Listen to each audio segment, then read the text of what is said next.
1994 was quite the tumultuous year when it comes to the world of professional wrestling. But if we just focus on the U.S. markets, ECW was making some noise, not like X-Pac, not like dealing with the X Factor, but we would see ECW eventually get on pay-per-view in 1997, but well before that, the WWF was kind of spinning its wheels. They still had some pretty good talent. Vince McMahon was in the occupation phase and would even get worse in 1995, 1996.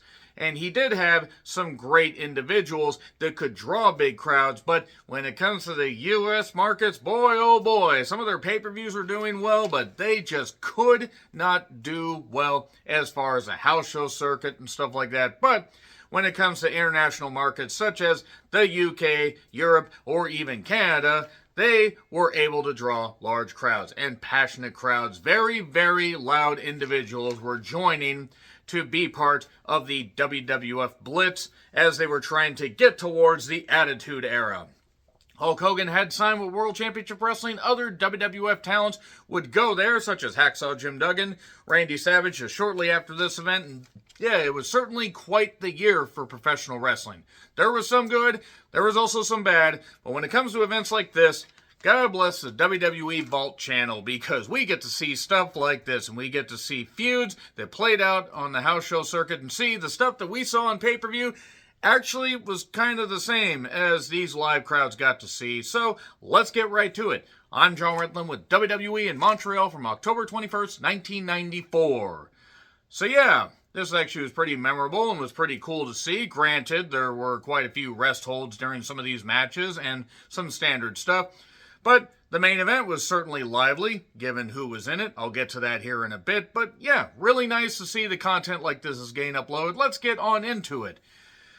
So I couldn't really understand the ring announcer, partly due to the audio being a little bit weird, and also the fact that he was French-Canadian. And I'm not knocking French-Canadians, but I don't speak French, so I don't have a fucking clue. I didn't need to understand French, by the way, to watch movies like Blue is the Warmest Color and Portrait of a Lady on Fire, but I digress. Adam Bomb, Brian Clark, the man who would have chronic fatigue later, took on Quang. Salvio Vega deserves so much better than this goddamn gimmick. I mean, Quang wasn't terrible, but it didn't really allow him to showcase his personality. The crowd was very, very loud. Very, very loud. And, Savio got to show off some good martial arts. There were Adam Bomb chants because they didn't know that this guy was kind of not that good. I mean, he had the impressive look and would show flashes of getting it, but would just never be able to break through. So yeah, Nerve Hold City by Savio, hooray, and a DDT won it. So kind of a silly finish, but it was what it was. These were simpler times. As is evidenced by Well Done against Luke and Butch the Bushwhackers. You may notice that shirt in the background. My sister got that for me. It was a very nice gift. Felt like featuring it prominently in the background. Yeah, Luke and Butch were just washed by this point, but then again, they had been the sheep herders for so many years and were just unable to really move by even the mid-80s. But then this gimmick gave them a chance to take less bumps, earn more money, and really did give them a second life. But if you can get a chance to see any stuff they did as sheep herders, I mean, really, they bled a lot. No wonder they were broken down. But it was just mostly comedy. Well Done wasn't too bad as far as, in-ring talents, but the match went way too long. I mean, it felt like 20 minutes. I think it was only about 10. The Bushwhackers celebrate with a kid. Don't kick the baby. So there you go. Jeff Jarrett took on Razor Ramon for the IC title. A lot of showboating to start. Jarrett doing the Fargo strut. It's what you would expect. And some of this stuff that you'd see here would play out on television and at the 1995 Royal Rumble. So the crowd was very, very hot. They loved Razor. There was a sleeper hold forever. Jeff won via countout. Didn't want the match to end that way, so the match got restarted. And the Razor's Edge won it soon after. So there you go. That was nice. It wasn't a bad match. And some kid then gets in the ring with a weird haircut. I mean, it was more for the Montreal crowd, but it was what it was. IRS took him Sparky Bombastic Plug Holly. I have to shout Wrestling Bios for that one. And, I mean, Mike Rotunda, great talent. He was on the downhill slide of his career at this point. IRS was a memorable gimmick, maybe for not the best reasons. And Bob Holly would go on to have a much, much, much better career being Hardcore Holly. How do you like him now? Irwin Chance and lots of stalling, some rest holds, and eventually IRS won with a roll-up and feet on the ropes. Not really much to say about this. Not much to say about the following match either. The crowd popped for Diesel against Sione, a.k.a. the Barbarian. Why did they call him Sione? We knew he was the Barbarian. The shorter haircut did not tell us anything otherwise. It was short. A jackknife won it. I don't think Sione was very happy about doing the job that quickly. Bret Hart then got a massive pop. My word, Bret was over. In Canada, of all places. God, it's almost like he's Canadian. I'd have my Bret Hart shirt in the background, by the way, but it's in the wash. So, Bret Hart against Jim the Anvil Neidhart. This is a couple months after Jim had almost cost Bret the title in the steel cage match at SummerSlam 94. And yeah, it was a jump start. Jarrett got involved, and then eventually security said, we're going to get you out of here, Jeff. We're going to get you out of here to ringside. You're going to sit in a chair, and you're going to be a nice little heel. And look, the crowd absolutely made this match. They loved Bret, and bless Jim. He was motivated. Jim Neidhart was washed by this point. He had personal issues that would only get worse. Rest in peace, Jim Neidhart. Definitely one of the most energetic guys and worked well with Bret. And could be an effective single star, but not by this point. He gave him a lot, Bret did, and Jim was there for as much as he could be. I'm not saying it was sloppy, I'm just saying it wasn't as crisp as it could have been. And eventually the sharpshooter got stopped, and Jim, after hitting his forearm into the post earlier, trying to do a shot, ends up hitting Jeff Jarrett. And Jarrett, to be fair, even though he had attacked Bret got his receipt. You could kind of see Jeff's point of wanting to interfere, but no, a roll-up won it, and Bret was the WWF champion at the time, so this was kind of cool that we got to see that title defended between the former Hart Foundation members until they reunited for a brief time. You know, it's a lot of people realize, or don't realize, that the reformation of the Hart Foundation, easy for me to say, didn't last all that long.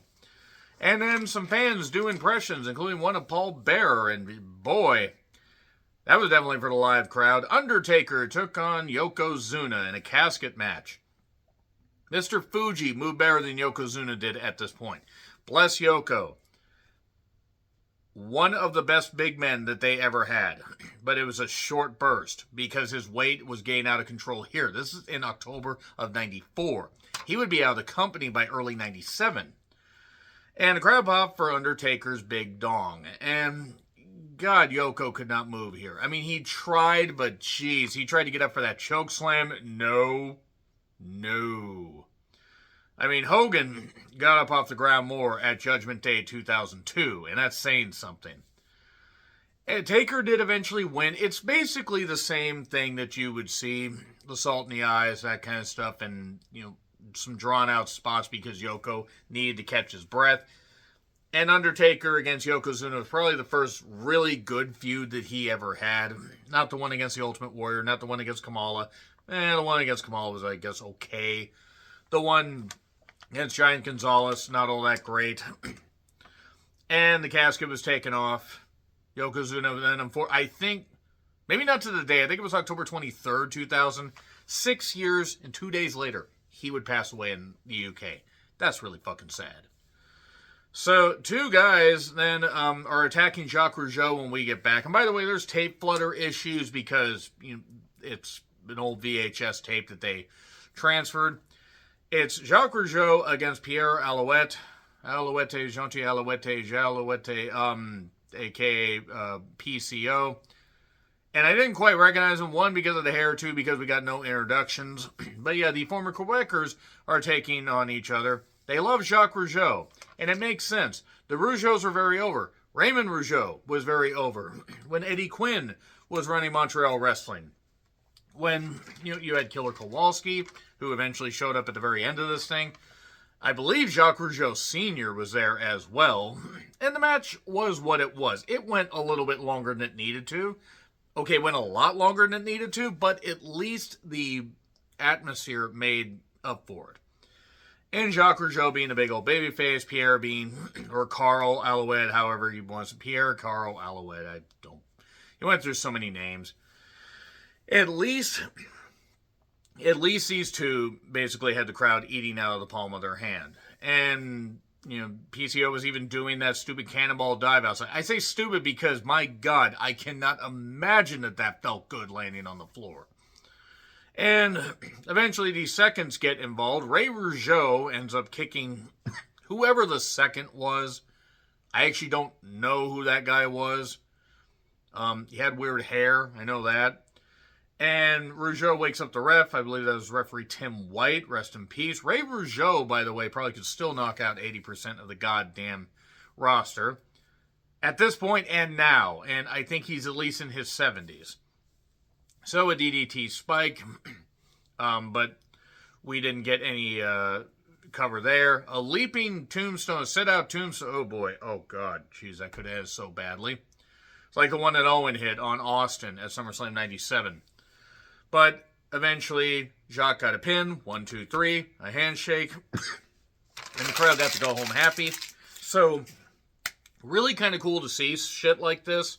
Because you get to see what the WWF was doing. Now, WWE, that is. You get to see what they were doing in 94 off of television in international markets. And this was kind of cool. It's not a show that you need to revisit, but it's a nice little time capsule. It's cool. So hopefully more shit like this gets uploaded and I can do some retro content here and there. So let me know your thoughts in the comments. Like, share, subscribe, Twitter, Letterboxd, Blue Sky handles in the description. I'm John Redland, and until we revisit the Great White North again, God forbid, why would I ever do that? Sorry, Canada. Happy trails to you.